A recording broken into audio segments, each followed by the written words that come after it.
بسم اللہ الرحمن الرحیم۔ امام سجاد علیہ السلام کی احادیث اور خصوصاً صحیفہ سجادیہ سے اکثر لوگ غافل ہیں، در حال کہ زندگی کے بے شمار حقائق اور کامیابی کے راستے امام سجاد علیہ السلام نے دعاؤں کی صورت میں بیان فرمائے ہیں۔ مختلف موضوعات میں سے ایک بہت اہم موضوع جس کی طرف بار بار امام سجاد علیہ السلام نے توجہ دلائی ہے وہ ہے گناہ کے مختلف آثار، جس کی وجہ سے انسان دنیا میں ہی ذلت، پستی اور جہنم کسی کیفیت میں مایوس کن زندگی گزارتا ہے۔ گناہ کے مختلف آثار جس کی وجہ سے انسان کی دنیا جہنم بن جاتی ہے یہ ہے: نمبر 1، انسان کی زندگی سے اللہ کی نعمتوں کا زوال اور نابود ہو جانا۔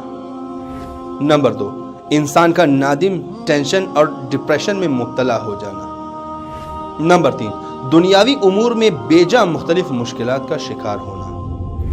نمبر 4، انسان کے رزق میں کمی آنا اور برکت کا ختم ہو جانا۔ نمبر 5، انسان کی عزت اور آبرو کا نابود ہو جانا۔